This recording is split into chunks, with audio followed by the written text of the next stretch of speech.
एक छोटे से गांव में अकबर नाम का एक व्यक्ति रहता था जो अपने इलाके में न केवल एक सफल सर्विसमैन था बल्कि खेती भी करता था। उसकी जिंदगी में शांति थी।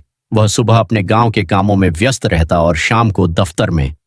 उसके पास जमीन भी थी जो उसकी आमदनी का एक बड़ा स्रोत थी और वह खुश था कि जिंदगी के सभी मामले ठीक चल रहे थे। लेकिन अकबर को हमेशा कुछ बड़ा करने का ख्याल आता रहता था। एक दिन वह सोचने लगा, यह गांव और सर्विस का काम कब तक?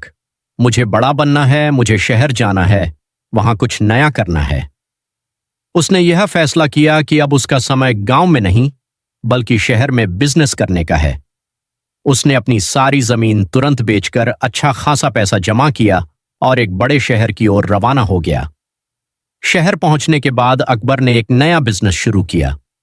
शुरुआत में उसका जोश और हुनर दिखा, लेकिन फिर हालात ने पलटकर उसे दिखाया। पहला बिजनेस नाकाम हो गया। अकबर ने हार नहीं मानी। उसने दूसरा बिजनेस शुरू किया। इस बार भी वह नाकाम रहा। उसके पैसे का ज्यादातर हिस्सा खर्च हो चुका था और उसके पास कुछ भी नहीं बचा था। कुछ सालों बाद अकबर ने महसूस किया कि उसके पास कुछ भी नहीं बचा।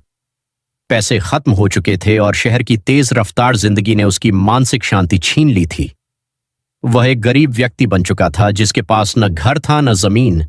उसने अपना सब कुछ खो दिया था। आखिरकार अकबर ने यह फैसला किया कि वह वापस अपने गांव लौटेगा। 10 साल बाद वह फिर से अपने गांव में वापस आ गया, जहां से उसने शहर की ओर कदम बढ़ाया था। अब वह एक छोटे से किराए के कमरे में रहता था और गांव के मामूली काम करके अपना गुजारा करता था। कहानी का पाठ। इस कहानी से हमें यह सीखने को मिलता है कि जिंदगी में जो कुछ भी हमारे पास हो उसकी कीमत करें। कभी कभी ज्यादा इच्छाएं और जल्दबाजी में किए गए फैसले हमें नुकसान पहुंचा सकते हैं।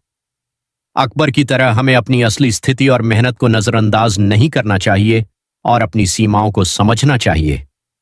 जिंदगी में शांति और सफलता हमेशा तेज रास्ते से नहीं आती बल्कि थोड़ी धैर्य और समझदारी से आती है। अंतिम वाक्य। न जमीन बेचो न सपनों के पीछे दौड़ो। कभी कभी वही सबसे ज्यादा कीमती होता है जो हमारे पास पहले से होता है।